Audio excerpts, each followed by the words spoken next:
Welcome to Soni Irabor Live. Well, tonight we're going to have a very beautiful conversation with a very beautiful lady. I am proud to say this is my second or third time with her since 2012. Can you imagine? She wrote her first book at the age of just 15, few days to her 16th birthday. And after that, there was growth. She disappeared, went to school in America. I thought she was going to bring Trump back. Thank God she didn't. So she's back here. So she's going to discuss a lot of things with us about the youth, about her pet project, about her business now, and the books. So please welcome Anaecheri Okwuosa. Did I get that? You got it, you got it. Welcome back. Thank you. I'm so happy to be here. How are you? I'm good. I'm happy. How are you? Exactly. That's what our passenger used to say. But anyway, let's begin to unravel some of the things that happened since you left. Since I left, a lot unraveled, you know. I mean, between the pandemic and then post-pandemic, which was its own thing, I'm really finding my creative voice again because I started out very young. And so inhibition started to grow as I got older. Inhibition? Absolutely. You know, like you start Can you explain that yourself. A bit better? Okay, so when you're younger, you write, there's less fear. You just write because there's no pressure of an audience, there's no pressure of expectations. You just write because you can and people like it, the few people that you show. And so when I found some success and suddenly I had an audience and people that had expectations of me, a lot of overthinking happened. And that's the number one thing that gets in the way of writers, you know, overthinking. So getting past all of those hurdles and then finding a niche voice that felt the most authentic to me, fusing my love of history and fiction together. It took a while. It took 5 years to finally come up with the project that would get everything I want to achieve whilst maintaining my sanity. You know, writing is a different life, you know. So But it did not affect your education? No, no whatsoever. My education, you know, I studied law. I went to the University of Birmingham. I got called to the Nigerian bar in 2019. University of Birmingham will be where? UK? In the UK, in the UK. I thought you were in the US. I was. I've been up and down. Okay. It's like a triangle. Let me let you talk. It's a triangle, but I'm back in Nigeria. That's actually all that matters. But, you know, I spent some time in America, 5 years, and then I think I texted my mom one day, I need to come back to Nigeria. And I'm back. And so here we are since March 1st. She did not disturb you all of those years? My mom always wanted me to come back to Nigeria. Okay. Absolutely, because I felt all of us kind of knew that Nigeria would be the best place for me. But I think I was on like a path of discovery. I needed to find out more before I could come back. I think anywhere you go to in the world, you need to have vision. You can't just go somewhere and just sit down and let vision come to you. So I was, yeah. You're writing in your first book. You wrote from here. Yes. Then the second book, I believe. Where did you write that from? I wrote that from here. From here as well? Yes, I did. Yes. And you stopped writing after that? I did. I wrote a short story at a point. I published it on Okada Books. I don't know if you know Okada Books. It was this really great platform. It was our own version of Amazon, where self-publishing could happen, you know, and if you packaged it appropriately enough, you could really make a good living there. So around 2019, I published a short story, not more than 10 pages, and I sold it for 500 Naira, because, you know, the currency was different. So I sold it for 500 Naira because I didn't want it to be too expensive. I wanted it to be accessible. I didn't want anyone to have an excuse to not. Did you get followership? I got a decent amount because I feel like people appreciated it, you know. I was inspired by Ogoni 9, you know, Ken Saro-Wiwa. I was very inspired by it. But I was... I think Anaecheri made a movie of that.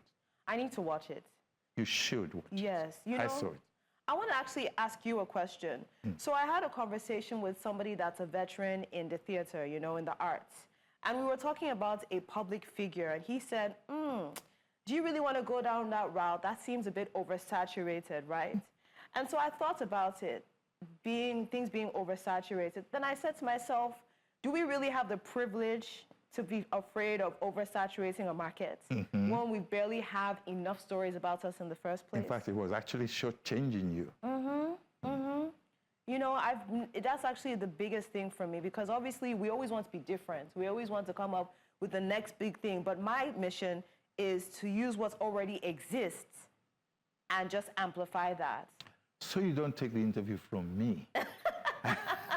Can we get back to your story from the UK down to, how did you get to the US? After your degree, right? Yes, after my degree, after I got called to bar, after my NYSC. Oh. Yes, I did everything. So you've been around all this while? I've been in and out. Okay. So I went to America. I thought, okay, maybe I could pursue like an advertising career. That was actually why I went to America. So I got there January 18th, 2020, and then March, the pandemic happened. So that put a pause on a lot of plans that I had. And I could say that That was one strange year. I won't let you. Yes? Yeah. March was my birth month, and SARS in October, and something happened in September to me. And I said, now, wow. Anyway, the interview is to you, not to me. It's a conversation, because I think, you know, I was reading up on that. I took the time to read up on that, and I have to give you your flowers. Yeah. You know, like, all of my flowers, I doff my cap to you, my imaginary cap, I doff it to you. It's not easy. You're carrying yourself so gracefully. God bless you. Thank you. You're welcome. Thank you. So, yeah, 2020 was a special year. 2021, 2022, 2023, 2024, special. Gathering my experiences, learning how to really be honest with myself on what type of writing do I want to do. You know, like, I wanted to be a prose writer, so I wrote prose. Then I found myself wanting to do screenwriting, so I did that. Playwriting, wow. I wrote 2 plays in law school. Ooh. The second one was based on Brigadier Mai Malari, the night he died, or the night before he died, in January 15th, 1966. So I wrote a play, I produced it with some friends. We had it during law school, like we had a charity event, and the reception was great. People didn't know it was a real story. My friend Sadiq told me the story. Within 3 days, I wrote the script. So that was like my first glimpse onto what kind of work I could do. What you're saying shows me you have some power of retentive memory. Because in 3 days, you were told a story and you wrote the book. Yes. Or you wrote a play. Yes. What was it? The stage play, the screen. Stage play. Yeah. Okay. All right. Now, something else I heard you say, that you studied law. Yes. So you'll be a lawyer? I'm a lawyer. You know, but I don't practice. You know. Why? Because of your writing? I could say that, yes. You know, when people meet me, they meet me as, oh, you studied law, why aren't you studying law? But they don't know that, oh, but you actually wrote a book, like, years before you even sat down to get called to bar, right? So technically I'm a writer, why am I a lawyer, right? If you think of it that way. But it was beautiful, I'm not going to lie to you. I think it's given me a certain level of confidence, studying law and, like, sitting down. Well, at least you understand the rudiments of law. Yes. But there's a problem. The rule of law has gone awry, has gone with the wind. Man, it has. It has. And, like, you can't cheat the system. That's the truth. You can't cheat. There's a reason why we have rules and regulations. And once we start bending and twisting and things happen, how do we start explaining, acting confused? You know, we have to respect the rule of law. And then we have to update some laws as well. So I don't know. We can only hope for the best, but if everybody has a basic understanding of law, we'll get one step closer to. Will you write a book or a story on the rule of law? Customary law. I would go on a more traditional route. Customary law. That's a good one. I would do that. What I would do is I would look at, for instance, Umuada, for instance. They were a council of women, typically from the father's side of the family. So let's say you and your wife, you're married, right? The Umuada would be the women in your side of the family, and they would adjudicate over the women, like the in-laws, the wives. And so when there are disputes between husband and wife, the Umuada would step in.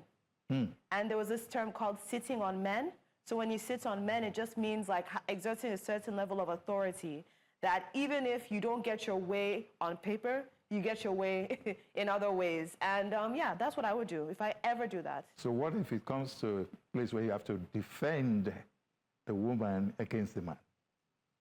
They'll do it. Like it's a very it's not as what can I say? Not as it's not cast in stone, maybe. I would say it's more like it's pretty balanced. No one is a favorite of the other, you know? So it's like when the Umuada step in, it's not necessarily, oh, women, women, women, and we don't want men to this and that. It's more like we're looking for the best interest of the family, of the lineage. And anybody that gets in the way of that, they'll see what they're looking for. That's what they're about. And so if I ever write about law, it'd be customary law. That's what I would do. Okay. I want to look at you from all you said so far by your writing. Yeah, what did you study in Birmingham? I studied law. Law, okay. Yes. And then you went to US to study some advertising? I wanted to get into advertising to actually... Slow down a bit, and you did. Yeah. What happened? The pandemic. Why did it change your mind? Oh, with time, I just realized I felt like I was living in an illusion in America. You know, they always have this American dream, and that if you work hard enough, you'll achieve, achieve, achieve. Just work, work, work. And I was working, applying for jobs, talking to people, hustling, and nothing was working. And I just had to ask myself, maybe God does not want this for me. And so I think I took the rest of my time in America to ask, okay, God, what do you want? And so that's where we are. You spent 5 years, you said? I spent 5 years. So, what did you do in all those 5 years? I dabbled into hospitality. So I worked in hotels, I worked in cafes. And so that really showed me a different way of life. I was able to be exposed to all sorts. I got to meet people from all walks of life. It humbled me. It showed me how to like use my body physically to move from one place to the other. You know, being a writer is very sedentary. You just sit in one place and you write for hours at a time. But making products or checking people in, being exposed to a different caliber of people, irreplaceable experience. And I would do it again. You met different people. Absolutely. Absolutely. What I see coming out of what you are saying is you've learned experiences in different ways. Yes. And you told yourself, this is not a place for me. Oh, yes, absolutely. I will always make lemonade out of lemons, but at a point, me and God will sit down and ask ourselves, okay, what next? This is not making sense, you know? Because 1 + 1 is 2, so why am I getting 3? And then that's how I now got to the conclusion that America just wasn't for me. You know, I wanted more. I wanted everything. I said, let me come back to Nigeria.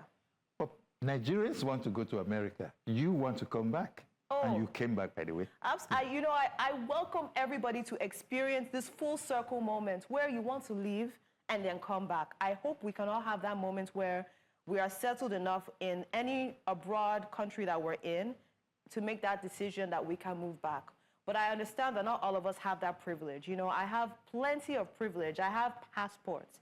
That's the number one thing. That's what even lets me go to America and have those experiences, because I could get jobs that don't need visa sponsorship. You know, so my approach to Nigeria is always, this is always home. And no matter what home has done in the past, it will always welcome me with open arms. So people don't have that. As an articulate young woman, you've seen a lot and yet you haven't seen much. At the same time, right? Isn't that funny? I'm just trying to find out. You were here in 2020, NSAS? I wasn't. I was in New York at the time. Okay. I would join the protest. You know, we marched around. Oh, from there? Yes. Because it was crazy and we didn't know how to react, but it felt very hopeless. I felt very hopeless at that time. I didn't know what to do. But there was a specific purpose for the end SARS. Yes. To end SARS, as it was, right? And suddenly the youth took it upon themselves. Yes. What picture did you get from that? Did you get the full story? I think I got the full story from social media. I think I got a very nuanced story. You deduced. I deduced. You didn't quite get the full story. I think for me, NSARS was just, you know, growing up, when you go to university and you have all these African societies and you have all these conversations about how to affect change, they always tell you that you have to protest and you have to stand up for what you believe in. And I feel like with NSARS, we saw the youth practicalize all of these trainings and teachings that they've instilled in us. and how you stand up for yourself and stand up. You know, I think even before NSARS, when it was fuel subsidy issues, people stood up, right? But Yeah. NSARS was just different. It was crazy. You know, there's a movie, Freedom Way. It talks about NSARS. It's in movie theaters right now, right? And that's how noteworthy NSARS is. And I don't even, sometimes I'm even scared to watch the movie. I want to watch it. It got global attention. It did. And to many of us, well, especially considering my age, Yes. we were pro-youth, so to speak. Yes. We understood what the, anger was about, what the complaint was about. Yes. But we were not so sure how the government was handling it. It didn't seem as if they handled it very well. No. Aha. Okay, now let me hear you. When you said, the way you said, it's so emphatic, so let me hear that. All we have to do is look at the evidence. I mean, if you go through the, when you pass through the toll, like, that's all you have to see. Like, look at that. 5 years later, look at that. That's crazy. But, I mean, the government has a history of not handling things appropriately, right? I mean, ... That's just what it is. And, I mean, unless we have conversations, real conversations, where are we going to go? Like, it's going to be a cycle, you know, and it's not going to be the youth that can, like, do all of the work, right? Like, I am even restraining myself to a point because I don't want to be a hashtag. I don't want to be a hashtag, and then people are, like, paying tribute to me because I stood up for something, and then, like, nothing has changed. If anything happens, I want it to mean something, right? So where do we go from here? I'm looking at you so deeply, and I'm thinking, I'm inside your brain trying to see, what is she trying to tell me? You know? No, I understood everything you said. Yes. But nothing has changed, you said. Yes. That means a lot. Because in 2023, there was obedient movement. 80-90% of the movement was also youth-oriented. So where is the way forward? I think we need to band together. It's a generational thing. You understand? I think that, okay, for instance, if we look at America and civil rights, for instance, like, if now, like, they want to do protesting at the moment, like, over there, they'll need input from people that have lived those similar, like, experiences. Let me stop you there. We'll just take a commercial break, and we'll be right back. This is Soni Irabor live with Anaecheri Okwuosa. Fantastic.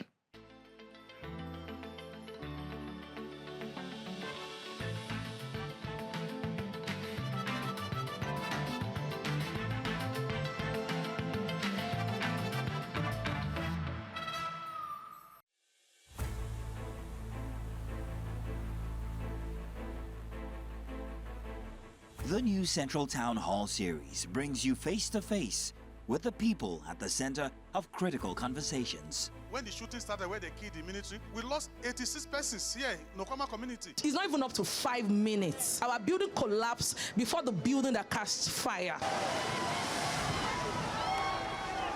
The building where daddy give to me, everything don't collapse.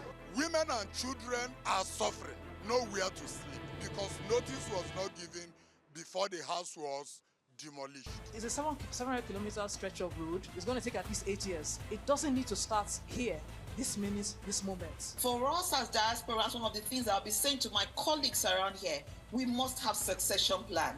There must be youth engagement in the diaspora. The moment the middle class of any society begin to worry about the price of food, it's over. Thank you, New Central, for putting this together. We go straight to the heart of issues to engage communities, leaders, experts, government representatives, and other stakeholders for veritable solutions. We have more than 100 million Nigerians living below the poverty line. We are suffering, we are hungry. No money to buy anything. Please, I plead the government for assistance to help us. The battle that we are at right now is a battle that is between the rich and the poor. You know for a fact that there will be people whose voices will be the loudest, but yet those are the voices that you shouldn't listen to for one reason or the other. I really have to congratulate your irrepressible nature in driving the conversations. News Central Town Hall. We are here to listen, to learn, and to take action together.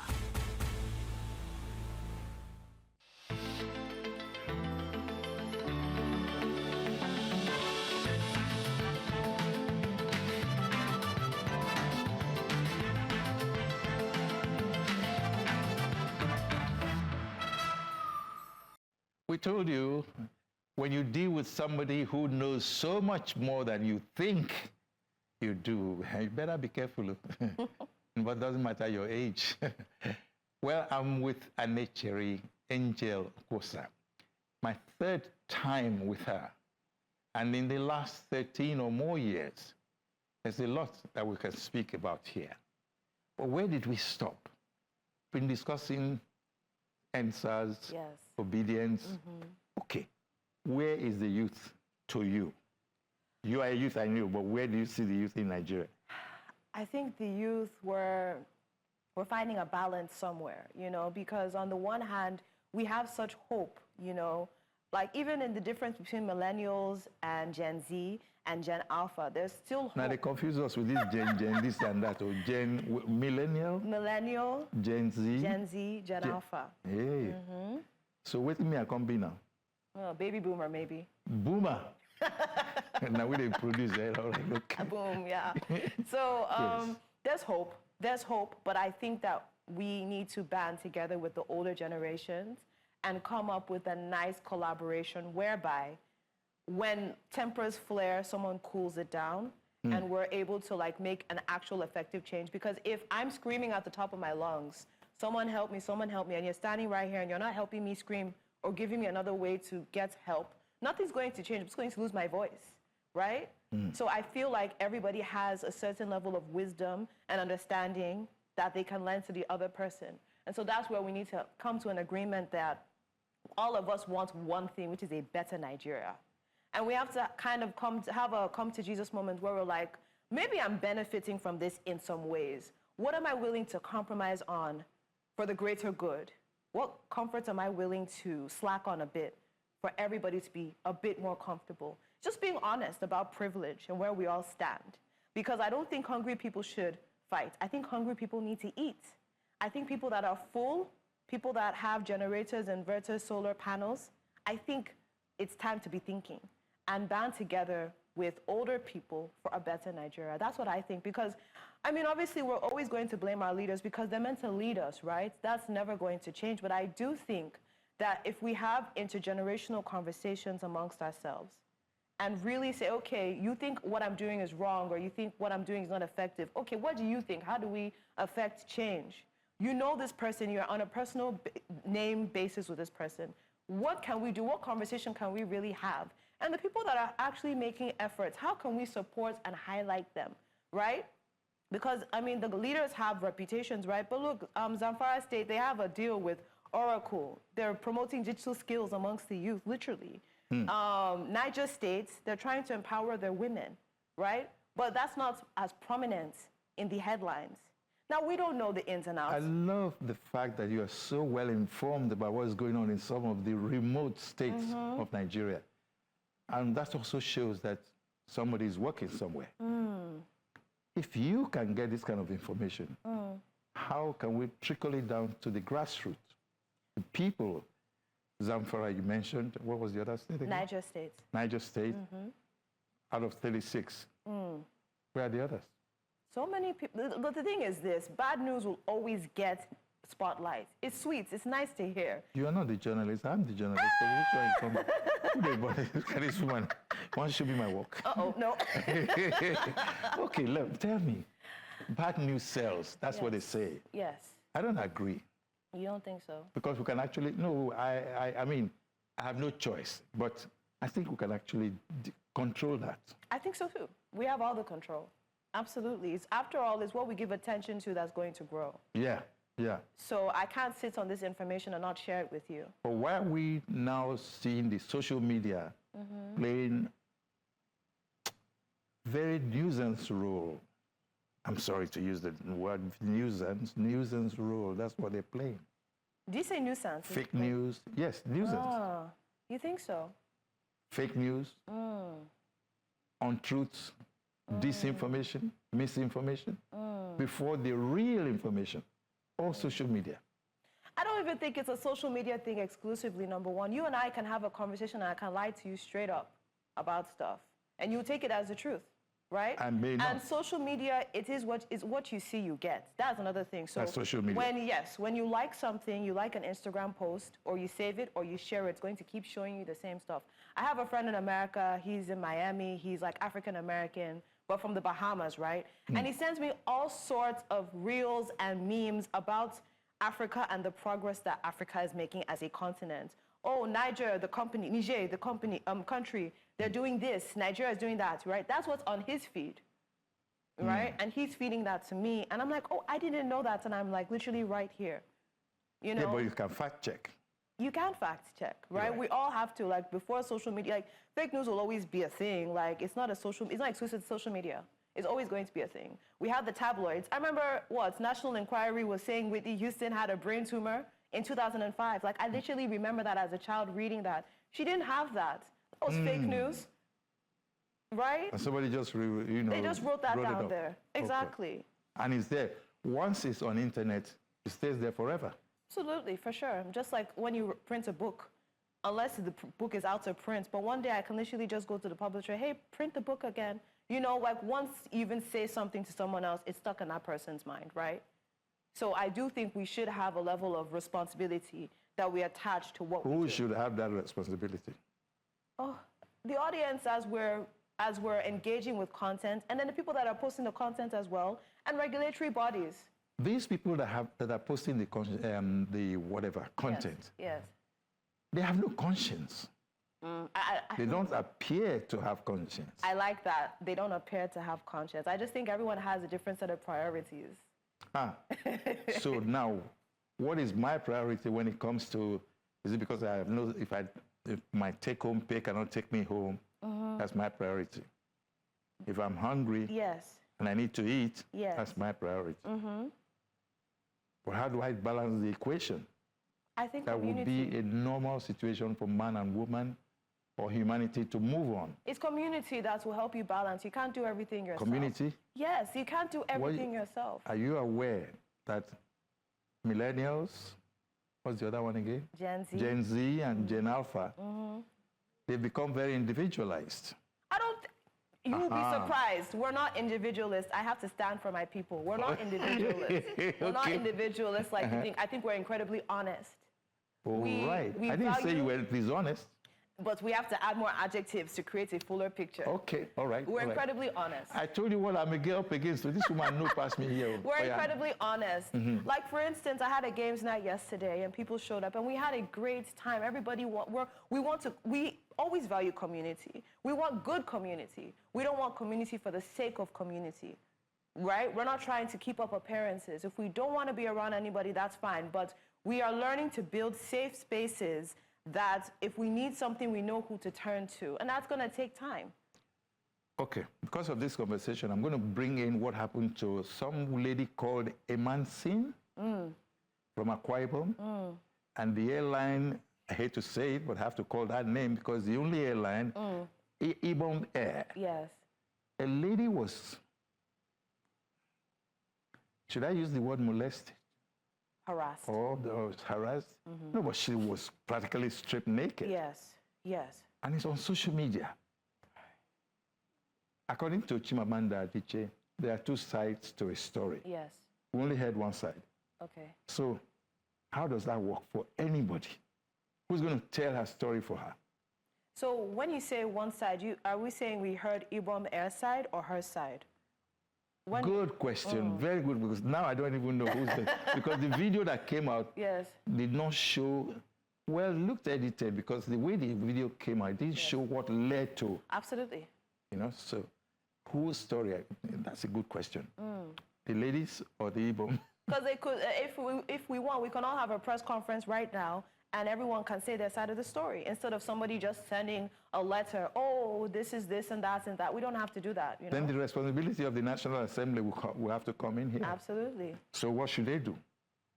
They should create a platform so we can have the real truth and then like actually regulate. Bad behavior is bad behavior. There's no reason why you're treating any human being like that.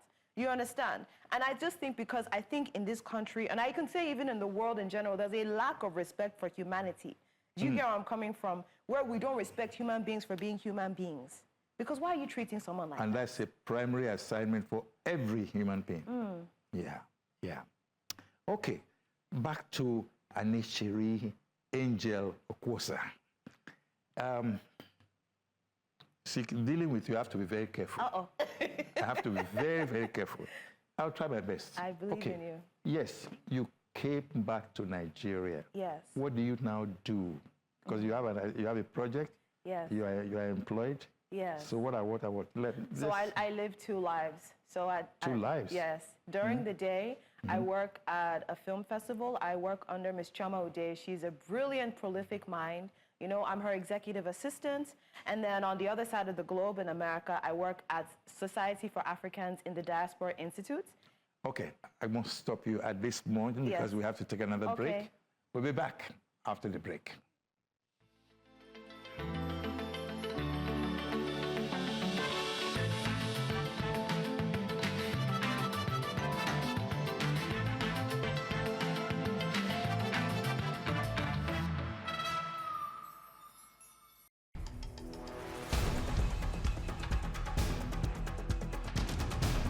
Everywhere across Nigeria, with news coverage driven by the quest for solutions, News Central brings you the stories that matter. Bringing you major headlines and latest developments from the creeks of the Niger Delta, South Nigeria. I am Austin Azu. Live from the Federal Capital Territory, I am Joshua Imarayi, bringing you exclusive insights and updates straight from Abuja. Covering the rich cultural heritage and dynamic events of the North, I am Emmanuel Bagudu. Covering the ongoing developments and triumphs of the Northeast, I am Umaru Kirawa, live from Borno.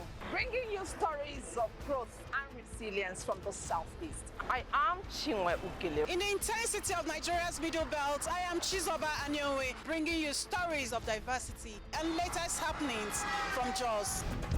With a dedicated team of reporters across the nation, News Central is empowering viewers to shape the future of their communities. Because your story is our mission. Stay informed, stay connected with News Central, with fearless reporting on what matters most.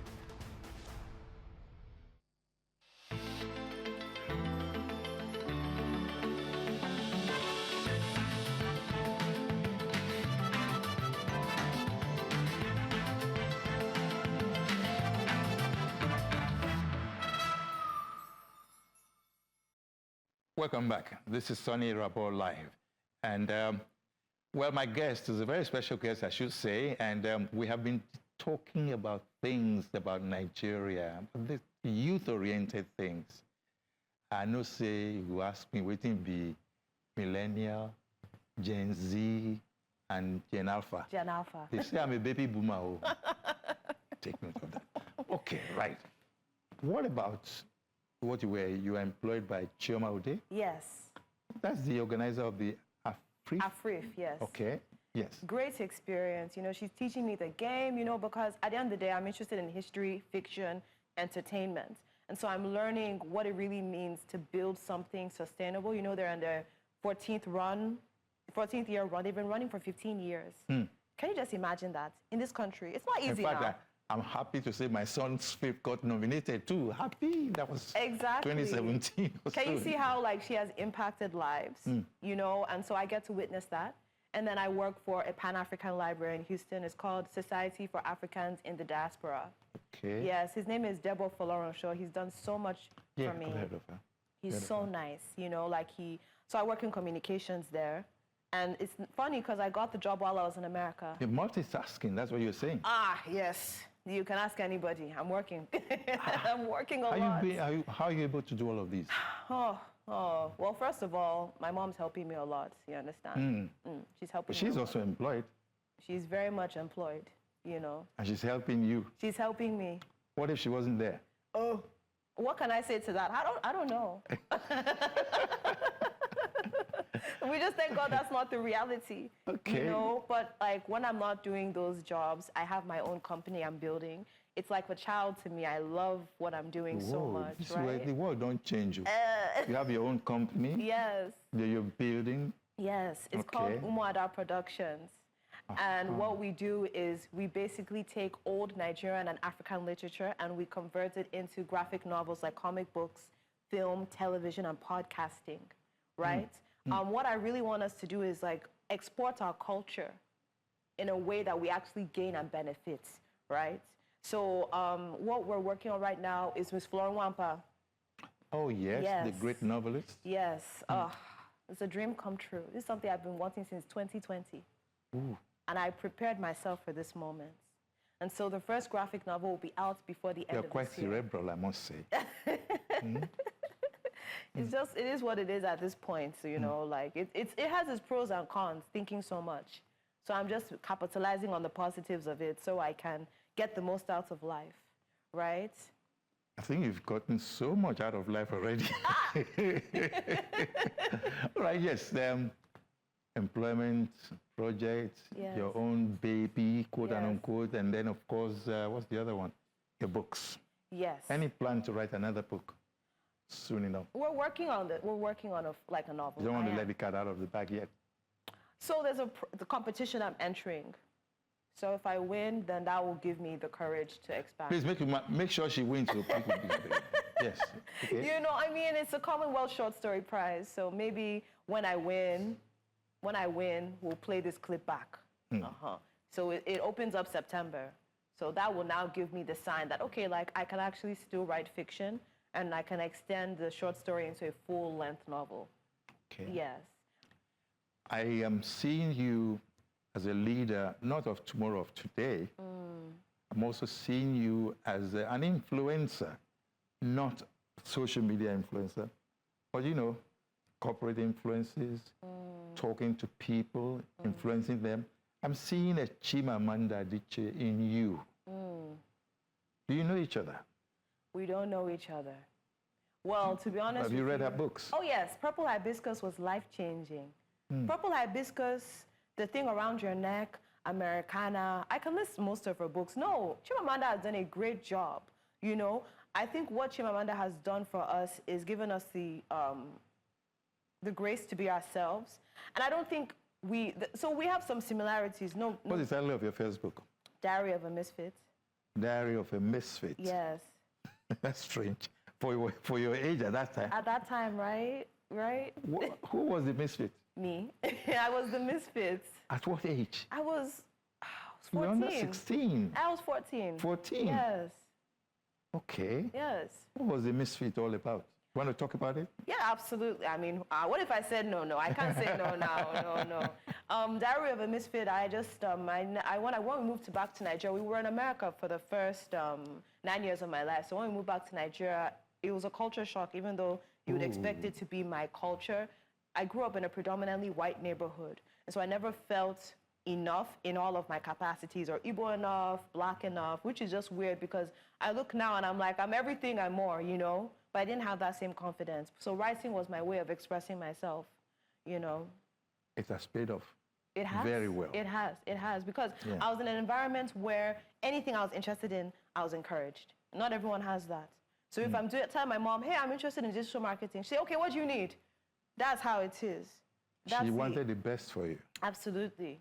And then the community around us, you know, whether it's my aunties, my uncles, my brother, my sister, right? Like my cousins. People show up. You haven't said anything about your dad. My dad. Okay. Yes. My dad, I'm sorry. Okay. You know, we all show up for each other in different ways, right? It's just moms have a way of being like... in control. The everyday, right? But I could say one thing my father did do was when I wrote Diary of a Misfit, he said the dialogue was really good, and that was what got me into screenwriting. So had he not told me that, I probably would never have even tried it. Okay. So I'll give him his flowers for that. So, you know, some people, they say one thing, it gives a big impact. He did that for me. Thank you, Daddy. So, yeah. Chioma Ode. Who is she and what is she like? She's the best. She's trying. Best in what? I think what she's the best at is creating environments where people of different skill sets can come together and create something that's not just Nigerian or African, but global. You know, she sees you, she sees your talents, and she's like, okay, this is an environment where you can step beyond your capacity. So I'm her executive assistant, but she gives me leeway. She gives me room to actually develop skills. So I'm not just writing notes. I'm doing more. And not everyone will give me that opportunity. And so that's one thing that's who she is. I need to bring you to the Nigerian scenario. Leadership, followership. Let's start with followership. We indirectly talked about leadership earlier. Yes.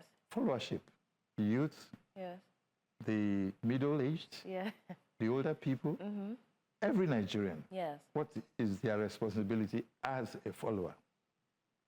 I think as a follower, you kind of need to know what your non-negotiable is. So my non-negotiable is I need to understand why I'm following these rules. What's the rule about?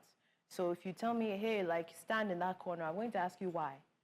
You know, I accept that about myself and I make sure I ask those questions. So when I ask you, you tell me, I'll do what you say. Some people, their non-negotiables are different. You know, so everybody, you just need to be honest with yourself and be like, okay, this is for the greater good, yes or no, and if it is, then you start negotiating with yourself on how to do it. I also think that ownership, taking ownership of things allows you to be a follower as well and believing in a greater good. Now, if you believe in a greater good and you do these things and you don't get results, then it's hard to be a follower, right? I'm only going to follow rules if I get something, which is security, stability, results.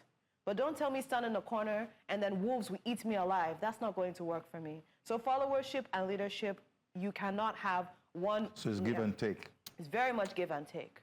Give and take. Now, people can be greedy on both ends too. So if I'm a good leader and you're not doing your job as a follower, then I have every right to feel the way I feel and do what I want. But if I don't give you those provisions to be a good follower, then I can't expect you to be a good follower. We have to train people. Everyone needs to be thoroughly trained. Everybody. What kind of training would you expect people to have?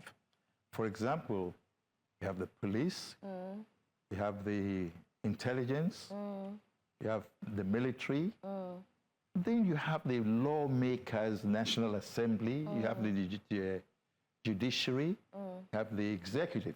Yeah. How will you apportion responsibilities to each and every one? If you remember the ones I've itemized. Well, I think with apportioning responsibility, I think for me, because honestly, let me be real with you, I can't start that process of this, and the third. I think we just need to, if everybody has a base good salary, even with them too, mind you, because a lot of their money comes from allowances, right? It's not like they're being paid so much. Federal jobs in general. A lot of whose money?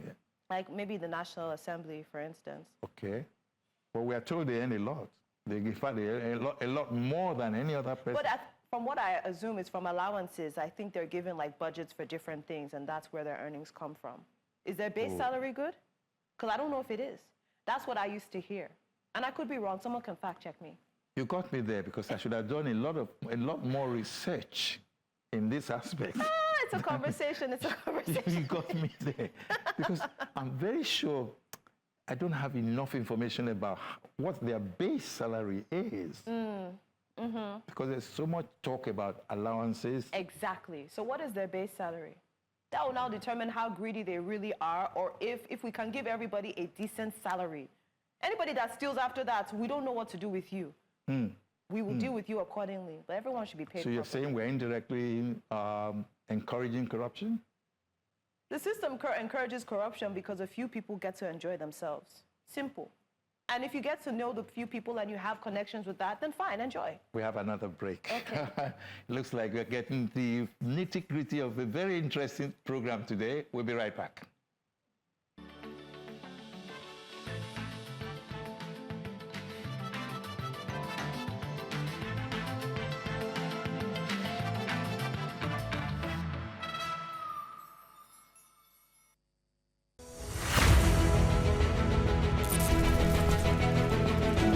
Emotions are high, people are angry, people are in tears. I notice. All around me, there are people, many of them trying to salvage whatever they can salvage.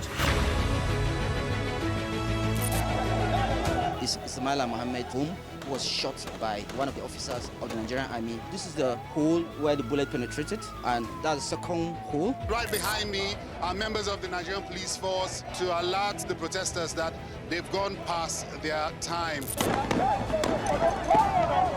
They came out with reinforcement, basically. All right, at the moment, duro no now. Awenda.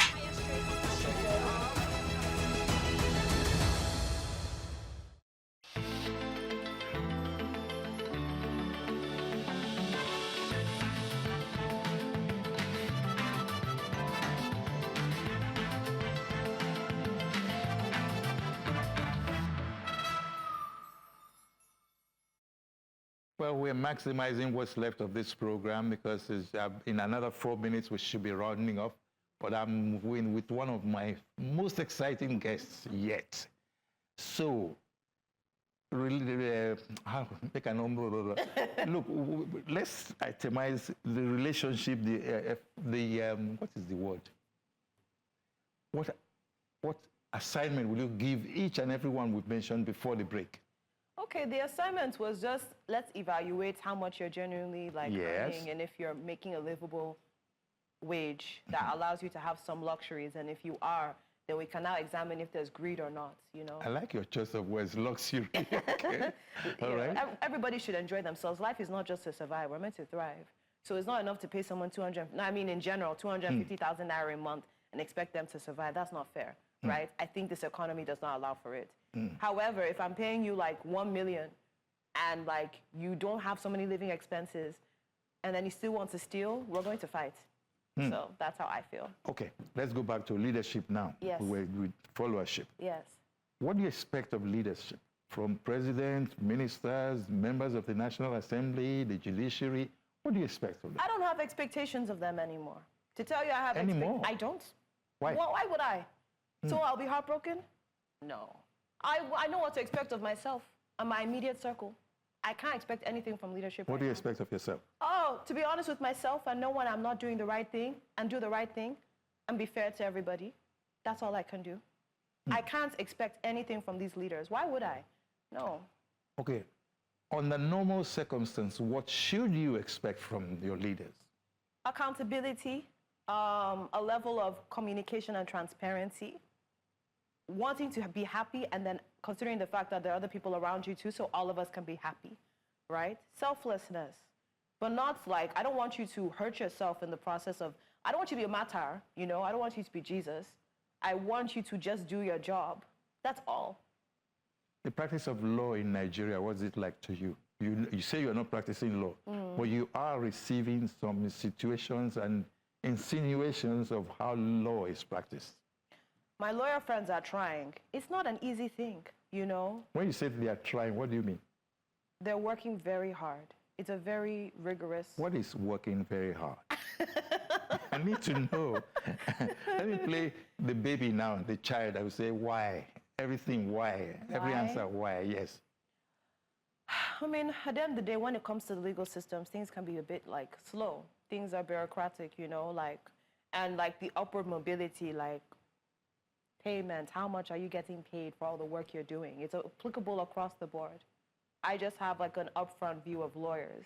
You know, I have my lawyer friends, they're doing a great job, are doing the best that they can, right? But how likely are you to own your own law firm? Did that discourage your determination to become a lawyer?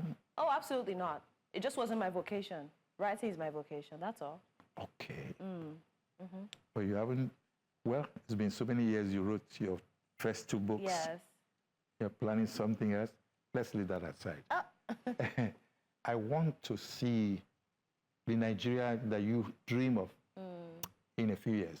Amen. What do you see? It can happen. What can happen? I'll dream in different levels, mind you. I won't dream big now. I'll just dream that in a few years, a few people can get some money, people that actually have some in the crowd, and they can start implementing change, right?